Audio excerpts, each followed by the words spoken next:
ବନ୍ଧୁଗଣ 3 ମାର୍ଚ୍ଚ 2026 ମଙ୍ଗଳବାର ଦିନ ପଡ଼ୁଅଛି ଭୟଙ୍କର ଚନ୍ଦ୍ରଗ୍ରହଣ। ଏହି ଦିନ ଦୋଳ ପୂର୍ଣ୍ଣିମା ବା ଫାଲ୍ଗୁନ ପୂର୍ଣ୍ଣିମା ମଧ୍ୟ ପଡ଼ୁଅଛି। ତ ଏହି ଦିନ ଯଦି ଘରର ଏହି ସ୍ଥାନରେ ଚୁପଚାପ ରଖିଦିଅନ୍ତି ଗୋଟିଏ 1 ଟଙ୍କିଆ ମୁଦ୍ରା, ତେବେ ଜୀବନର ସବୁ ଦୁଃଖ କଷ୍ଟରୁ ଆପଣଙ୍କୁ ତୁରନ୍ତ ମୁକ୍ତି ମିଳିଯିବ। ଆପଣଙ୍କର ସମସ୍ତ ମନସ୍କାମନା ପୂର୍ଣ୍ଣ ହେବ। ଚନ୍ଦ୍ରଦେବ ଏବଂ ମାତା ଲକ୍ଷ୍ମୀଙ୍କ କୃପାରୁ ଆପଣଙ୍କ ଘରେ ହେବ ଧନର ବର୍ଷା। ଆପଣ ହୋଇଯିବେ କୋଟିପତି। ବନ୍ଧୁଗଣ 3 ମାର୍ଚ୍ଚ 2026 ମଙ୍ଗଳବାର ଦିନ କେତୁଗ୍ରସ୍ତ ପୂର୍ଣ୍ଣ ଚନ୍ଦ୍ରଗ୍ରହଣ ଲାଗିବାକୁ ଯାଉଛି। ଏହି ଚନ୍ଦ୍ରଗ୍ରହଣ ଦୋଳ ପୂର୍ଣ୍ଣିମା ବା ଫାଲ୍ଗୁନ ପୂର୍ଣ୍ଣିମା ତିଥିରେ ଲାଗୁଅଛି। ଏହା ଏକ ମହାଚନ୍ଦ୍ରଗ୍ରହଣ ଅଟେ। ଜ୍ୟୋତିଷମାନଙ୍କ ମତରେ ଦୀର୍ଘ 800 ବର୍ଷ ପରେ ଏପରି ଏକ ଚନ୍ଦ୍ରଗ୍ରହଣ ସଂଗଠିତ ହେବାକୁ ଯାଉଛି। ଏହି ଦିନ ଯଦି ଆପଣ ତନ୍ତ୍ରଶାସ୍ତ୍ର ଏବଂ ଜ୍ୟୋତିଷ ଶାସ୍ତ୍ରରେ ଲେଖାଥିବା 1 ଟଙ୍କିଆ ମୁଦ୍ରାର ଗୁପ୍ତ ଉପାୟଟି ପାଳନ କରିନେବେ, ତ ଆପଣ ଧନଜନିତ ସମସ୍ତ ସମସ୍ୟାରୁ ମୁକ୍ତି ପାଇଯିବେ। ବନ୍ଧୁଗଣ, ଚନ୍ଦ୍ରଗ୍ରହଣ ହେଉ କି ସୂର୍ଯ୍ୟପରାଗ ହେଉ, ଯେଉଁ ମହା ଉପାୟ ଆପଣ ଏହି ତିଥିରେ କରିବେ, ତେବେ 100 ଗୁଣା ଲାଭ ଆପଣଙ୍କୁ ପ୍ରାପ୍ତ ହେବ। ଏହି ଉପାୟଗୁଡ଼ିକ ବିଷୟରେ ଜାଣିବା ପାଇଁ ଭିଡ଼ିଓକୁ ସ୍କିପ୍ ନ କରି ଶେଷ ପର୍ଯ୍ୟନ୍ତ ନିଶ୍ଚୟ ଦେଖନ୍ତୁ ଏବଂ ଆମ ଚ୍ୟାନେଲକୁ ସବସ୍କ୍ରାଇବ୍ କରି କମେଣ୍ଟ ବକ୍ସରେ ହର ହର ମହାଦେବ ଅବଶ୍ୟ ଲେଖନ୍ତୁ। ବନ୍ଧୁଗଣ, 1 ଟଙ୍କା ହେଉଛି ମୁଦ୍ରାର ପ୍ରଥମ ଅଙ୍କ ଏବଂ ଏହା ଅତ୍ୟନ୍ତ ଶୁଭ ବୋଲି ମାନାଯାଏ। ଆପଣ ଦେଖିଥିବେ ଯେ ପୂଜା ସମୟରେ ଆମେ 1 ଟଙ୍କା, ଗୁଆ, ଅରୁଆ ଚାଉଳ ହାତରେ ଧରି ପୂଜାର ସଂକଳ୍ପ ନେଇଥାଉ। ଆମ ହିନ୍ଦୁ ଧର୍ମରେ 1 ଟଙ୍କାର ମହତ୍ତ୍ୱ ବିଶେଷ ରହିଛି। ବନ୍ଧୁଗଣ, ଏହି ଚନ୍ଦ୍ରଗ୍ରହଣରେ 21ରୁ ଅଧିକ ଶୁଭଯୋଗର ନିର୍ମାଣ ହେବାକୁ ଯାଉଛି। ଏହାର ଅର୍ଥ ହେଉଛି ଏହି ଚନ୍ଦ୍ରଗ୍ରହଣ ଦିନ କରାଯାଉଥିବା ପ୍ରତ୍ୟେକ ଉପାୟ ମନୁଷ୍ୟକୁ ଶୁଭଫଳ ପ୍ରଦାନ କରିବ। ବନ୍ଧୁଗଣ, ଏହି ଚନ୍ଦ୍ରଗ୍ରହଣର ସୂତକ ସମୟ ବା ପାକ ନିଷେଧ ବା ହାଣ୍ଡିଛାଡ଼ର ସମୟ ହେଉଛି 3 ମାର୍ଚ୍ଚ 2026 ମଙ୍ଗଳବାର ଦିନ ପ୍ରାତଃ 6:20 ଆରମ୍ଭ ହେବ ଏବଂ ଏହା ସନ୍ଧ୍ୟା 6:47 ପର୍ଯ୍ୟନ୍ତ ରହିବ। ମାନେ 3 ମାର୍ଚ୍ଚ 2026 ମଙ୍ଗଳବାର ଦିନ ପ୍ରାତଃ 6:20 ଆପଣ ପାକ ନିଷେଧ କରିବେ ଏବଂ ସେହିଦିନ 6:47 ପର୍ଯ୍ୟନ୍ତ ଆପଣ ପାକ ନିଷେଧ କରିବେ। ତେବେ ଏହି ଗ୍ରହଣ ଲାଗିବାର ସମୟ ହେଉଛି ବା ଗ୍ରହଣ ଗ୍ରାସ କରିବାର ସମୟ ହେଉଛି 3 ମାର୍ଚ୍ଚ 2026 ମଙ୍ଗଳବାର ଦିନ 3:20 ଆରମ୍ଭ ହେବ ଏବଂ ଏହା ସନ୍ଧ୍ୟା 6:47 ଗ୍ରହଣ ସମାପ୍ତି ହେବ। ମୁଖ୍ୟ ପ୍ରାପ୍ତି ହେବ। ଏହି ବିରଳ ଚନ୍ଦ୍ରଗ୍ରହଣ ମହାକାଶରେ ପ୍ରାୟ 3 ଘଣ୍ଟା 27 ମିନିଟ୍ 7 ସେକେଣ୍ଡ ପର୍ଯ୍ୟନ୍ତ ସଂଗଠିତ ରହିବ। ବନ୍ଧୁଗଣ, ସର୍ବପ୍ରଥମ ଉପାୟଟି ହେଉଛି ଧନବୃଦ୍ଧିର ମହା ଉପାୟ। ଆପଣଙ୍କ ଘରେ କଦାପି ଧନର ଅଭାବ ନ ହେଉ ବୋଲି ଯଦି ଆପଣ ଚାହୁଁଛନ୍ତି, ତେବେ 3 ମାର୍ଚ୍ଚ 2026 ମଙ୍ଗଳବାର ଦିନ ଚନ୍ଦ୍ରଗ୍ରହଣ ଆରମ୍ଭ ହେବା ପୂର୍ବରୁ ଅର୍ଥାତ୍ ଅପରାହ୍ନ 3:20 ପୂର୍ବରୁ ଆପଣଙ୍କୁ ଏକ ପିତ୍ତଳ ଗିନା ନେବାକୁ ହେବ। ସେହି ଗିନାରେ ଗଙ୍ଗାଜଳ ଭର୍ତ୍ତି କରି ସେଥିରେ ଗୋଟିଏ 1 ଟଙ୍କିଆ ମୁଦ୍ରା ପକାଇ ଦିଅନ୍ତୁ। ଏହାପରେ ସେ ଗିନାକୁ ନେଇକି ଆପଣଙ୍କ ଘରର ଛାତ ଉପରେ ରଖିଦିଅନ୍ତୁ। ଧ୍ୟାନ ଦେବେ ଯେମିତି ସେ ଗିନାରେ ଚନ୍ଦ୍ରଙ୍କ କିରଣ ନିଶ୍ଚୟ ପଡ଼ୁଥିବ। ତା ପରଦିନ ସେ ଗିନାକୁ ଆଣି ସେଥିରୁ 1 ଟଙ୍କା କାଢ଼ି ନେଇ ସେ ମୁଦ୍ରାକୁ ନେଇ ନିଜ ଘରର ଆଲମିରାରେ ରଖିଦିଅନ୍ତୁ। ବନ୍ଧୁଗଣ, ଏହି ଉପାୟଟିକୁ ଚନ୍ଦ୍ରଗ୍ରହଣ ଲାଗିବା ପୂର୍ବରୁ କରିନେଲେ ଆପଣଙ୍କ ଘରକୁ ଧନର ଆଗମନ ତୀବ୍ରତର ହେବ। ଏହି ମୁଦ୍ରାଟି ମାତା ଲକ୍ଷ୍ମୀଙ୍କର ଆଶୀର୍ବାଦ ଭଳି କାମ କରିବ, ଯାହାଦ୍ୱାରା ଆପଣଙ୍କର ଆଲମିରା କଦାପି ଖାଲି ହେବ ନାହିଁ। ଦ୍ୱିତୀୟ ଉପାୟଟି ହେଉଛି ଶୁକ୍ର ଗ୍ରହର ସାଥ ପାଇବାର ମହା ଉପାୟ। ବନ୍ଧୁଗଣ, ଶୁକ୍ର ଗ୍ରହକୁ ଧନ ସମ୍ପଦର ଗ୍ରହ ବୋଲି କୁହାଯାଏ। ଶୁକ୍ରଗ୍ରହର ନିୟନ୍ତ୍ରଣ ମାତା ଲକ୍ଷ୍ମୀଙ୍କର ହାତରେ ଥାଏ।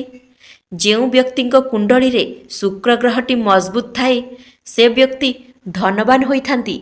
ଯେଉଁ ବି କାର୍ଯ୍ୟ ସେ ଆରମ୍ଭ କରନ୍ତି ସେ ଅବଶ୍ୟ ସଫଳ ହୋଇଥାନ୍ତି। ଏହି କାର୍ଯ୍ୟଟି ସକାଳ 6:20 ପୂର୍ବରୁ ସମାପ୍ତି କରିବେ।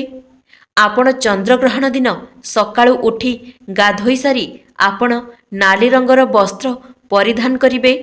ଏହାପରେ ମାତା ଲକ୍ଷ୍ମୀଙ୍କ ଫଟୋ କିମ୍ବା ମୂର୍ତ୍ତି ପାଖରେ ବସି ଏକ ଘିଅର ଦୀପ ଜଳାଇ ନେବେ। ଏହାପରେ 2ଟି 1 ଟଙ୍କିଆ ମୁଦ୍ରା ନିଜ ଡାହାଣ ହାତରେ ଧରି ମାତା ଲକ୍ଷ୍ମୀଙ୍କର ବୀଜ ମନ୍ତ୍ରକୁ 11 ଥର ଜପ କରିବେ। ବୀଜ ମନ୍ତ୍ରଟି ହେଉଛି ଓମ୍ ମହାଲକ୍ଷ୍ମୀ ନମଃ। ବର୍ତ୍ତମାନ 2ଟି ମୁଦ୍ରାରୁ ଆପଣ ଗୋଟିଏ ମୁଦ୍ରାକୁ ନିଜ ପର୍ସରେ ରଖିନେବେ ଏବଂ ଅନ୍ୟଟି ନିଜର ଶୋଇବା କକ୍ଷରେ ରଖିନେବେ। ବନ୍ଧୁଗଣ, କେବଳ ଏତିକି ଉପାୟ ଆପଣ ଚନ୍ଦ୍ରଗ୍ରହଣ ଦିନ କରିନେଲେ ଆପଣଙ୍କର ଶୁକ୍ରଗ୍ରହ ଆପଣଙ୍କର ସାଥ ଦେବ। ଆପଣଙ୍କ ଜୀବନରେ ଧନର ଆଗମନ ହେବ। ଧନ ସମ୍ବନ୍ଧୀୟ ଯେଉଁ ବି ନିଷ୍ପତ୍ତି ଆପଣ ନେବେ ସେଥିରେ ସଫଳ ହେବେ। ବ୍ୟାପାର ବାଣିଜ୍ୟ କ୍ଷେତ୍ରରେ ଆପଣ ଲାଭବାନ ହେବେ। ଏହି ଉପାୟକୁ ଆପଣ ଚନ୍ଦ୍ରଗ୍ରହଣ ଦିନ କରିନେଲେ ଆପଣଙ୍କର ଡେଲି ଇନକମରେ ମଧ୍ୟ ଆପଣଙ୍କର ବୃଦ୍ଧି ହେବ। ତୃତୀୟ ଉପାୟଟି ହେଉଛି ବନ୍ଦ ପଡ଼ିଥିବା ବ୍ୟାପାରକୁ ଚାଲୁ କରିବାର ମହା ଉପାୟ। ବନ୍ଧୁଗଣ, ପୂର୍ବରୁ ଯଦି ଆପଣଙ୍କର ବ୍ୟାପାର ଠିକଠାକ ଚାଲୁଥିଲା, ବର୍ତ୍ତମାନ ଆପଣ ସେ ବ୍ୟାପାରରୁ ଲାଭ ପରିବର୍ତ୍ତେ କ୍ଷତି ସହୁଛନ୍ତି, ତ ବୁଝିଯାଆନ୍ତୁ ଯେ ଆପଣଙ୍କ ବ୍ୟାପାରରେ କାହାର ନଜର ଲାଗିଯାଇଛି। ନଜର ଦୋଷକୁ କାଟିବା ପାଇଁ ଏହି ଚନ୍ଦ୍ରଗ୍ରହଣ ଦିନ ସକାଳ 6:20 ପୂର୍ବରୁ ହିଁ ଆପଣ ଏହି ଉପାୟକୁ ପାଳନ କରିନେବେ। ଆପଣ ନିଜର ଠାକୁର ଘରକୁ ଯାଇ ଗୋଟିଏ ନାଲି କପଡ଼ାରେ 1 ମୁଠା ଧଣିଆ, ଗୋଟିଏ 1 ଟଙ୍କିଆ ମୁଦ୍ରା ରଖି ସେ କପଡ଼ାକୁ ବାନ୍ଧିଦେବେ ଏବଂ ସେ ପୁଟୁଳିକୁ ନିଜ ହାତରେ ଧରି ମା ଲକ୍ଷ୍ମୀଙ୍କର ବୀଜ ମନ୍ତ୍ରକୁ 11 ଥର ଜପ କରିବେ। ବୀଜ ମନ୍ତ୍ରଟି ହେଉଛି ଓମ୍ ଶ୍ରୀ ଶ୍ରେୟା ନମଃ। ଏହାପରେ ସେ ନାଲି ପୁଟୁଳିକୁ ନେଇ ସେ ବ୍ୟାପାର ସ୍ଥାନରେ ରଖିଦେବେ।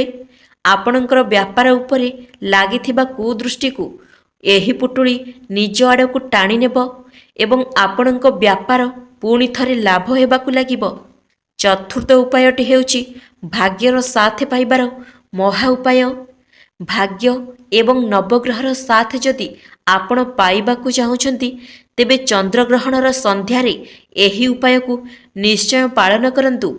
ଆପଣ ଏକ ନୂଆର ତାଲା ଚାବି କିଣିକି ଆଣନ୍ତୁ।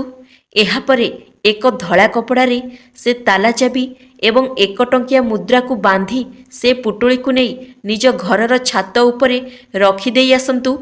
ଏହାପରେ ତା ପରଦିନ ସେ ତାଲା ଚାବି ଏବଂ 1 ଟଙ୍କାକୁ ନେଇ କୌଣସି ମନ୍ଦିର ବାହାରେ ବସିଥିବା ଭିକାରୀକୁ ଦାନ କରିଦିଅନ୍ତୁ। ଏହି ଉପାୟଟି କରିନେଲେ ଆପଣଙ୍କର ବନ୍ଦ ଭାଗ୍ୟର ତାଲା ମଧ୍ୟ ଖୋଲିଯିବ। ବନ୍ଧୁଗଣ, ଏହି ଉପାୟଟିକୁ ଚନ୍ଦ୍ରଗ୍ରହଣ ଲାଗିବା ପୂର୍ବରୁ ନିଶ୍ଚୟ କରନ୍ତୁ।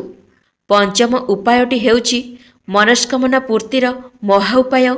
ଆପଣ କ'ଣ କରିବେ ନା 1 କେଜି ଗୁଡ଼ ଏବଂ ଗୋଟିଏ 1 ଟଙ୍କା ମୁଦ୍ରା ଆପଣ ସକାଳ 6:20 ପୂର୍ବରୁ ନେଇ ଠାକୁର ଘରେ ରଖିଦେବେ। ତା ପରଦିନ ଏହାକୁ ନେଇ ଆପଣ ହନୁମାନ ମନ୍ଦିରର ପୂଜାରୀକୁ ଦାନ କରି ହନୁମାନଙ୍କ ନିକଟରେ ନିଜର ମନସ୍କାମନା ଜଣାଇବେ। କେବଳ ଏତିକି ଉପାୟ ଚନ୍ଦ୍ରଗ୍ରହଣ ଲାଗିବା ପୂର୍ବରୁ କରିନେଲେ ନିକଟ ଭବିଷ୍ୟତରେ ଆପଣଙ୍କର ମନସ୍କାମନା ନିଶ୍ଚୟ ପୂର୍ଣ୍ଣ ହେବ। ବନ୍ଧୁଗଣ, ଜ୍ୟୋତିଷ ଶାସ୍ତ୍ର ମତରେ ଏହି ଚନ୍ଦ୍ରଗ୍ରହଣ ପ୍ରଭାବରୁ ଗ୍ରହ ଏବଂ ନକ୍ଷତ୍ରମାନଙ୍କର ସ୍ଥାନରେ ବହୁତ ବଡ଼ ପରିବର୍ତ୍ତନ ହେବା ପାଇଁ ଯାଉଅଛି। ଯେହେତୁ ଏହା କେତୁଗ୍ରସ୍ତ ଚନ୍ଦ୍ରଗ୍ରହଣ ଲାଗିବା ପାଇଁ ଯାଉଅଛି, ତ ଏହାର ସିଧା ପ୍ରଭାବ ରାଶିଚକ୍ରରେ ଥିବା 12ଗୋଟି ରାଶିମାନଙ୍କ ଉପରେ ସିଧା ପ୍ରଭାବ ପଡ଼ିବା ପାଇଁ ଯାଉଅଛି ଏବଂ ଗ୍ରହମାନଙ୍କର ଚଳନ କାରଣରୁ କିଛି ରାଶିର ବ୍ୟକ୍ତିବିଶେଷମାନଙ୍କ ଉପରେ ଏହି ଗ୍ରହଣର ଅଶୁଭ ପ୍ରଭାବ ପଡ଼ୁଥିବା ବେଳେ ଆଉ କିଛି ରାଶିମାନଙ୍କ ଉପରେ ଏହି ଗ୍ରହଣର ଶୁଭ ପ୍ରଭାବ ମଧ୍ୟ ପଡ଼ିବା ପାଇଁ ଯାଉଅଛି। ତେବେ ରାଶିଚକ୍ରରେ ଥିବା 12ଗୋଟି ରାଶି ମଧ୍ୟରୁ କେବଳ 8ଗୋଟି ରାଶି ଏମିତି ଅଛନ୍ତି ଯେଉଁମାନଙ୍କ ଉପରେ ଏହି ଚନ୍ଦ୍ରଗ୍ରହଣର ଶୁଭ ପ୍ରଭାବ ପଡ଼ିବା ପାଇଁ ଯାଉଅଛି। ଏମାନଙ୍କ ପାଇଁ ଚନ୍ଦ୍ରଗ୍ରହଣ ଦେଖିବା ଅତ୍ୟନ୍ତ ଶୁଭ ଅଟେ। ସେହି ରାଶିଗୁଡ଼ିକ ହେଉଛନ୍ତି ମେଷ ରାଶି, ମିଥୁନ ରାଶି, କର୍କଟ ରାଶି, ସିଂହ ରାଶି, ତୁଳା ରାଶି, ବିଛା ରାଶି, ଧନୁ ରାଶି, ମକର ରାଶି ଏବଂ ମୀନ ରାଶି। ଏହି 9 ଗୋଟି ରାଶିମାନଙ୍କ ପାଇଁ ଚଳିତ ବର୍ଷର ଏହି ପ୍ରଥମ ଚନ୍ଦ୍ରଗ୍ରହଣ ଅତ୍ୟନ୍ତ ଶୁଭ ରହିବ। ଏହି 9 ଗୋଟି ରାଶିର ବ୍ୟକ୍ତିବିଶେଷମାନେ ଗ୍ରହଣ ଦେଖିବା ଦ୍ୱାରା ଅତ୍ୟନ୍ତ ଶୁଭ ଫଳର ପ୍ରାପ୍ତି କରିବେ ଏବଂ ଆଉ 3 ଗୋଟି ରାଶିମାନଙ୍କ ପାଇଁ ଚନ୍ଦ୍ରଗ୍ରହଣ ଅଶୁଭ ଫଳ ପ୍ରଦାନ କରିବ। ଏମାନଙ୍କୁ ଗ୍ରହଣ ଦେଖିବା ଅଶୁଭ ଅଟେ ଏବଂ ସେହି ରାଶିଗୁଡ଼ିକ ହେଉଛନ୍ତି ବୃଷ ରାଶି, କନ୍ୟା ରାଶି ଏବଂ କୁମ୍ଭ ରାଶି। ଏହି 3 ଗୋଟି ରାଶିର ବ୍ୟକ୍ତିବିଶେଷ ପାଇଁ ଗ୍ରହଣ ଦେଖିବା ଅଶୁଭ ପଦ ଅଟେ। ଏହି 3 ଗୋଟି ରାଶିର ବ୍ୟକ୍ତିବିଶେଷମାନେ ଗ୍ରହଣ ସମୟରେ ଭଗବାନ ଶିବଙ୍କର ଆରାଧନା କରନ୍ତୁ ଏବଂ ମହାମୃତ୍ୟୁଞ୍ଜୟ ମନ୍ତ୍ରର ପାଠ କରନ୍ତୁ। ଆପଣଙ୍କୁ ଅତ୍ୟନ୍ତ ଶୁଭ ଫଳର ପ୍ରାପ୍ତି ହେବ। ବନ୍ଧୁଗଣ, ଏହି ଗ୍ରହଣ ସମୟ ଗର୍ଭବତୀ ମହିଳାମାନଙ୍କ ପାଇଁ ଅତ୍ୟନ୍ତ ଅଶୁଭ ହୋଇଥିବାରୁ ସେମାନଙ୍କୁ ସାବଧାନ ରହିବା ସହିତ ସେମାନଙ୍କୁ ଗ୍ରହଣ ଦେଖିବା ପାଇଁ ବାରଣ କରାଯାଇଛି। ଗ୍ରହଣ ଲାଗିବା ସମୟରେ ଗର୍ଭବତୀ ମହିଳାମାନେ କୌଣସି ଜିନିଷ କଟାକଟି କିମ୍ବା କୌଣସି କପଡ଼ା ଆଦି ସିଲେଇ କରନ୍ତୁ ନାହିଁ, ନଚେତ୍ ଏହାର ସିଧା ପ୍ରଭାବ ଗର୍ଭରେ ବଢ଼ୁଥିବା ଶିଶୁ ଉପରେ ସିଧାସଳଖ ପଡ଼ିଥାଏ। ଏଥିସହିତ ଗ୍ରହଣ ଲାଗୁଥିବା ସମୟରେ ଗର୍ଭବତୀ ମହିଳାମାନେ କେବେ ହେଲେ କଳା ରଙ୍ଗର ବସ୍ତ୍ର ପରିଧାନ କରନ୍ତୁ ନାହିଁ ଏବଂ ବାହାରକୁ ମଧ୍ୟ ବାହାରନ୍ତୁ ନାହିଁ। ଝରକା କବାଟ ବନ୍ଦ କରି ରଖନ୍ତୁ। ଚନ୍ଦ୍ରଗ୍ରହଣ ସମୟରେ ଚନ୍ଦ୍ରଙ୍କ ଛାୟା ଯଦି କୌଣସି ଗର୍ଭବତୀ ମହିଳାଙ୍କ ଉପରେ ପଡ଼ିଯାଏ, ତେବେ ତାଙ୍କର ଗର୍ଭର ପ୍ରଥମ ଶିଶୁକୁ ଶାରୀରିକ ଦୋଷ ଲାଗିଥାଏ, ଯାହା ଭବିଷ୍ୟତରେ ବହୁତ ବଡ଼ ସମସ୍ୟା ମଧ୍ୟ ସୃଷ୍ଟି କରିଥାଏ। ତେଣୁ ଗର୍ଭବତୀ ମହିଳାମାନେ ଏହି ସମୟରେ ବାହାରକୁ ବାହାରନ୍ତୁ ନାହିଁ। ଜ୍ୟୋତିଷ ଶାସ୍ତ୍ର ମତରେ ଏହି ସମୟ ସୀମା ମଧ୍ୟରେ କେତେକ କାର୍ଯ୍ୟ କରିବା ପାଇଁ ବାରଣ କରାଯାଇଛି। ପ୍ରଥମ କାର୍ଯ୍ୟ ହେଉଛି ଖାଦ୍ୟ ତିଆରି କରନ୍ତୁ ନାହିଁ। ଚନ୍ଦ୍ରଗ୍ରହଣ ସମୟରେ ଖାଦ୍ୟ ପଦାର୍ଥ ରୋଷେଇ କରିବାକୁ ସମ୍ପୂର୍ଣ୍ଣ ଭାବରେ ବାରଣ କରାଯାଇଛି। ଏହି ସମୟରେ ରନ୍ଧାଯାଇଥିବା ଖାଦ୍ୟ ଜ୍ୟୋତିଷ ଶାସ୍ତ୍ର ମତରେ ଅଶୁଦ୍ଧ ହୋଇଥାଏ, ବିଷ ସମାନ ହୋଇଥାଏ। ଏଥିପାଇଁ ଆପଣ ଚନ୍ଦ୍ରଗ୍ରହଣ ଲାଗୁଥିବା ସମୟରେ ରୋଷେଇ କାର୍ଯ୍ୟ କରନ୍ତୁ ନାହିଁ। ଦ୍ୱିତୀୟରେ, ଚନ୍ଦ୍ରଗ୍ରହଣ ସମୟରେ ଖାଦ୍ୟ ଗ୍ରହଣ କରନ୍ତୁ ନାହିଁ। ଏହି ସମୟରେ ରନ୍ଧାଯାଇଥିବା ଖାଦ୍ୟ ଖାଇବା ସମ୍ପୂର୍ଣ୍ଣ ନିଷେଧ ଅଟେ। ଜ୍ୟୋତିଷ ଶାସ୍ତ୍ର ମତରେ ରନ୍ଧାଯାଇଥିବା ଖାଦ୍ୟ ଚନ୍ଦ୍ରଗ୍ରହଣ ସମୟରେ ଖାଇଲେ ଏହାର କୁପ୍ରଭାବ ପଡ଼ିଥାଏ। ତେଣୁ ଗ୍ରହଣ ସମୟରେ ଶୁଖିଲା ଖାଦ୍ୟ ବା ଫଳମୂଳ ଆଦି ଖାଇପାରିବେ। ଚନ୍ଦ୍ରଗ୍ରହଣ ସମୟରେ କୌଣସି ଶୁଭ କାର୍ଯ୍ୟ କରନ୍ତୁ ନାହିଁ ବା କୌଣସି ଶୁଭ କାର୍ଯ୍ୟ କରିବା ପାଇଁ ମଧ୍ୟ ଆଲୋଚନା କରନ୍ତୁ ନାହିଁ। ନମ୍ବର 4, ଚନ୍ଦ୍ରଗ୍ରହଣ ସମୟରେ ଦେବୀ ଦେବତାଙ୍କର ପୂଜା କରିବା ସମ୍ପୂର୍ଣ୍ଣ ଭାବରେ ନିଷେଧ ଅଟେ। ନମ୍ବର 5, ଚନ୍ଦ୍ରଗ୍ରହଣ ସମୟରେ ଅର୍ଣ୍ଣ ଦାନ କରିବାର ଉତ୍ତମ ସମୟ ମାନାଯାଇଅଛି। ଏମିତି କୁହାଯାଏ କି ଚନ୍ଦ୍ରଗ୍ରହଣ ସମୟରେ ଅର୍ଣ୍ଣ ଦାନ କରିଲେ ଶରୀରରେ କୌଣସି ରୋଗ ହୋଇନଥାଏ। ଗ୍ରହଣ ଶେଷ ହେବା ପରେ ସ୍ନାନ କରିବା ଏବଂ ପିନ୍ଧିଥିବା ବସ୍ତ୍ରକୁ ଧୋଇଦେବା ଉଚିତ। ନିଜର ଘରକୁ ଗଙ୍ଗାଜଳ ଦ୍ୱାରା ସିଞ୍ଚନ କରି ପବିତ୍ର କରିନେବା ଉଚିତ। ଏହାପରେ ଶୁଦ୍ଧ ମନରେ ରନ୍ଧନ କାର୍ଯ୍ୟ କରି କୌଣସି ଦରିଦ୍ର ଲୋକଙ୍କୁ ଅର୍ଥ ବା ଅର୍ଣ୍ଣ ଦାନ କରନ୍ତୁ। ଆପଣଙ୍କର ମଙ୍ଗଳ ହେବ ଏବଂ ଆପଣଙ୍କର ସମସ୍ତ ପାପ ମଧ୍ୟ କ୍ଷୟ ହୋଇଥାଏ। ଚନ୍ଦ୍ରଗ୍ରହଣ ସମୟରେ ଆପଣ ଭଗବାନଙ୍କର ମାଳା ଜପ କରନ୍ତୁ। ଏହାଦ୍ୱାରା ଗ୍ରହର ଖରାପ ପ୍ରଭାବ ଆପଣଙ୍କ ଉପରେ ପଡ଼ିପାରିନଥାଏ। ଚନ୍ଦ୍ରଗ୍ରହଣ ସମୟରେ କେବେ ହେଲେ ମଧ୍ୟ ଶାରୀରିକ ସମ୍ପର୍କ ରଖନ୍ତୁ ନାହିଁ। ଏହି ସମୟରେ ନକାରାତ୍ମକ ଶକ୍ତିର ପ୍ରଭାବ ଅଧିକ ରହିଥିବା ହେତୁ ବିବାହିତ ମହିଳା ବା ବିବାହିତ ପୁରୁଷମାନେ ଶାରୀରିକ ସମ୍ପର୍କଠାରୁ ଦୂରେଇ ରୁହନ୍ତୁ। କେବେ ହେଲେ ମଧ୍ୟ ଶାରୀରିକ ସମ୍ପର୍କ ରଖନ୍ତୁ ନାହିଁ। ଏହାକୁ ସମ୍ପୂର୍ଣ୍ଣ ଭାବରେ ଅଶୁଭ ମାନାଯାଇଥାଏ। ଏହାଦ୍ୱାରା ଆପଣଙ୍କର ସମ୍ପର୍କରେ ଫାଟ ମଧ୍ୟ ସୃଷ୍ଟି ହୋଇଥାଏ ଏବଂ ଏହାର କୁପ୍ରଭାବ ଆପଣଙ୍କ ସନ୍ତାନମାନଙ୍କ ଉପରେ ପଡ଼ିପାରେ। ଚନ୍ଦ୍ରଗ୍ରହଣ ସମୟରେ କୌଣସି ଗଛ ସହିତ ଲାଗିବା କିମ୍ବା କୌଣସି ଗଛର ପତ୍ର କିମ୍ବା ଫୁଲ ତୋଳିବା ସମ୍ପୂର୍ଣ୍ଣ ଭାବରେ ବାରଣ କରାଯାଇଛି ଏବଂ ଚନ୍ଦ୍ରଗ୍ରହଣ ସମୟରେ ଆପଣ କାହା ସହିତ ମଧ୍ୟ କଳି ଝଗଡ଼ା କରନ୍ତୁ ନାହିଁ, କାହାକୁ ବି ଅପଶବ୍ଦ କୁହନ୍ତୁ ନାହିଁ। ବନ୍ଧୁଗଣ, ଯଦି ଆପଣମାନଙ୍କୁ ଏହି ଭିଡ଼ିଓଟି ଭଲ ଲାଗିଥାଏ, ଭିଡ଼ିଓଟିକୁ ଲାଇକ୍ କରି ଆମ ଚ୍ୟାନେଲକୁ ସବସ୍କ୍ରାଇବ୍ କରିଦିଅନ୍ତୁ ଏବଂ କମେଣ୍ଟ ବକ୍ସରେ ହର ହର ମହାଦେବ ଅବଶ୍ୟ ଲେଖନ୍ତୁ।